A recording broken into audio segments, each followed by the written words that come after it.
Hi everyone. I'm going to be talking to you about my creative drawing course. My name is Mrs. Stepien and my email is lstepien@mpsct.org. My first name begins with an L. My extension is 1186 here at the high school, which means my room number is 186. So creative drawings, what are some things that students learn in creative drawing? The first thing that they really learn about is how to really expand that creativity, and I'll keep pushing them to be more and more creative and foster that in the students. So I really want them starting to think about meaning behind their work. In this class, we're going to be using things like color, pen, and pencil.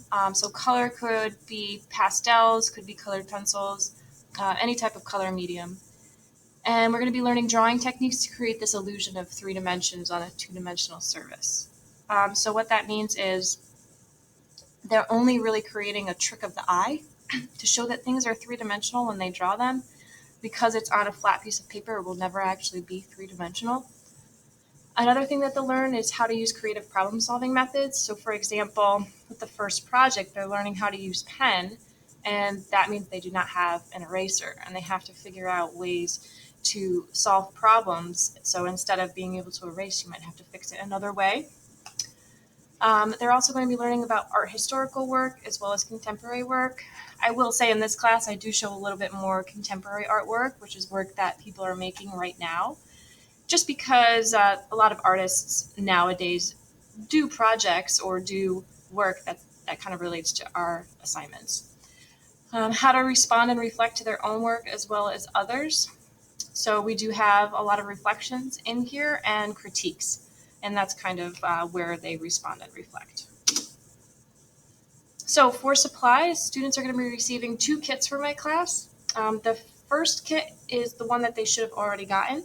That's going to include things like micron pens, an eraser, ruler, transfer paper, red pen, pencils, and a pencil sharpener. And the cost of this kit is $11.87. Students do not pay that to me or their account or anything unless they do not return those supplies to me once they get their new kit. So the student is going to be responsible for that, and they have to take care of their supplies. Classroom expectations. So for my class, you are expected to arrive on time. 3 tardies does equal an absence, even on Google Meets.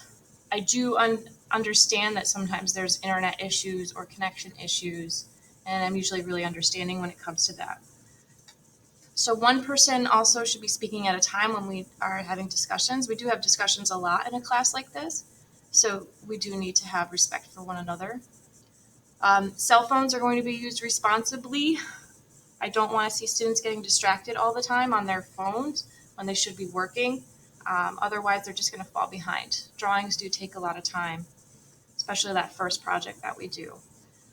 I do not like food or beverages in my room. I just don't want anything spilled on anyone's work, or I don't want anyone's work ruined. We really aren't doing that anyways right now because of COVID. So expect to put extra time because drawings do take a lot of time. So students should expect to work outside of class sometimes. There's no homework really in my class. The only homework is to get your drawing done. And then all safety protocols in relation to COVID-19 should be adhered to here at NHS as well as in my room. So my Google Meet expectations, same thing, be on time, mute your mic when you're not speaking, be sure your camera's on. However, there are going to be times when I tell you, okay, you can turn your camera off, and then we're going to come back together at this time while you're just working independently. Also, students should be staying engaged. They should nod or give a thumbs up when other people are speaking, and just participate in all of our activities. Students can use the chat or raise their hand to share any questions or ideas. And then they can also take notes on a piece of paper or in a Google Doc. They might want to take notes at the beginning of lessons they might even take notes on their ideas that pop up when I'm introducing things. So what if we go to a full distance learning model?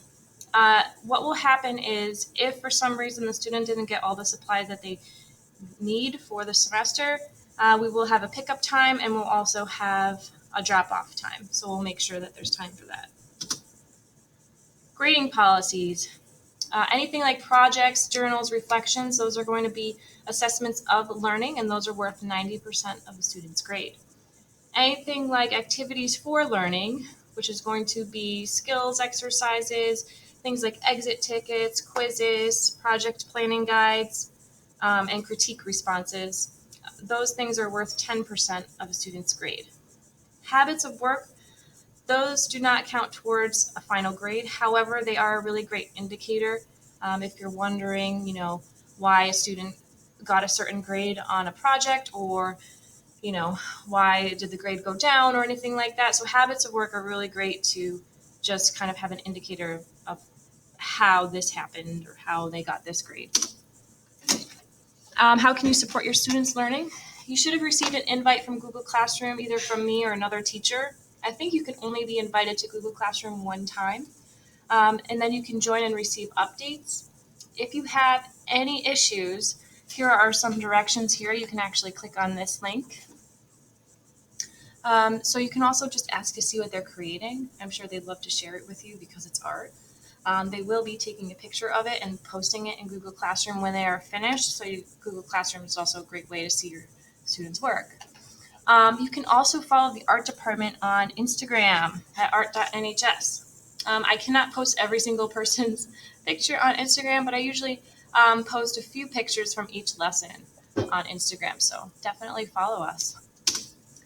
And just want to say thank you. Thank you for taking the time to look at this video.